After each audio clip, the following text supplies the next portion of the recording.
नमस्कार दोस्तों, आपके अपने YouTube चैनल में आपका हार्दिक स्वागत है।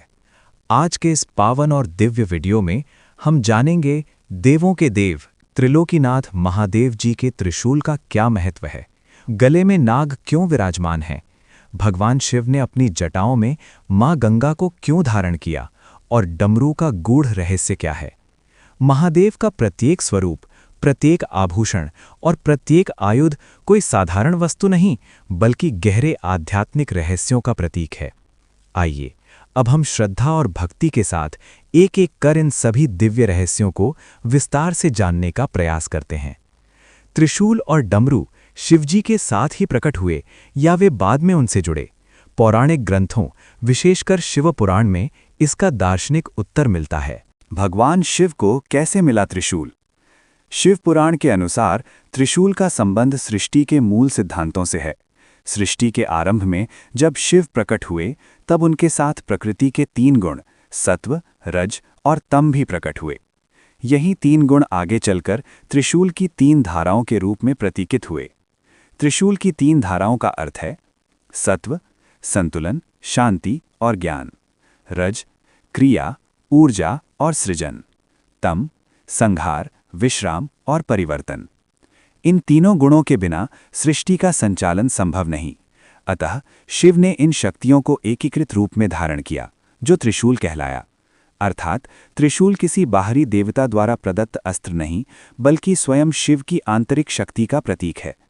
इसके अतिरिक्त त्रिशूल को भूत, वर्तमान और भविष्य पर नियंत्रण, सृजन, पालन और संहार की शक्तियों का भी प्रतीक माना जाता है। भगवान शिव को कैसे मिला डमरू? डमरू को नाद, ध्वनि और सृष्टि के प्रथम स्पंदन का प्रतीक माना जाता है। पौराणिक मान्यता है कि जब शिव ने तांडव किया, तब उनके डमरू से निकली ध्वनि से संस्कृत वर्णमाला यानी माहेश्वर सूत्र का उद्भव हुआ। इस प्रकार डमरू दर्शाता है सृजन की शुरुआत यानी ध्वनि से सृष्टि, लय और ताल का संतुलन, ब्रह्मांड की कंपनशील ऊर्जा। त्रिशूल जहाँ शक्ति और संतुलन का प्रतीक है, वहीं डमरू सृजन और चेतना का प्रतीक है। गले का नाग क्यों? वासुकी नाग हिंदू पौराणिक कथाओं में नागों की राजा यानी नागराज हैं, जो भगवान शिव के परम भक्त और उनके गले का आभूषण हैं। नाग वासुकी जी ने समुद्र मंथन में रस्सी बनकर महत्वपूर्ण भूमिका निभाई। देवताओं और असुरों ने अमृत पाने के लिए समुद्र मंथन किया, जिसमें मंदार पर्वत को मथनी बनाया गया। वासुकी ने स्वयं रस्सी बनने का संकल्प लिया। देव शिवजी ने गंगा जी को क्यों धारण किया? महाराजा सगर के 60,000 पुत्रों को कपिल मुनि के क्रोध से भस्म होना पड़ा था। उनकी आत्माओं को मुक्ति तभी मिल सकती थी जब स्वर्ग से पवित्र गंगा नदी पृथ्वी पर अवतरित होकर उनके भस्म पर प्रवाहित हों। राजा सगर के पौत्र अंशुमान और फिर उनके पुत्र महाराजा दिलीप ने गंगा को पृथ्वी पर लाने के लिए बहुत सारे प्रयास किए, लेकिन वे सफल नहीं हो पाए। इसके बाद दिलीप के पुत्र और रघुवंश के प्रतापी राजा भागीरथ ने घोर तपस्या की। उन्होंने ब्रह्मा जी को खुश किया और गंगा को पृथ्वी पर लाने का वरदान मांग लिया। ब्रह्मा जी ने भागीरथ को बताया कि गंगा का वेग इतना प्रबल होगा कि पृथ्वी उसे संभाल नहीं पाएगी। इसे धारण करने के लिए भगवान शिव की सहायता लेनी पड़ेगी। भागीरथ ने भगवान शिव को खुश करने के लिए कठोर तपस्या शुरू की।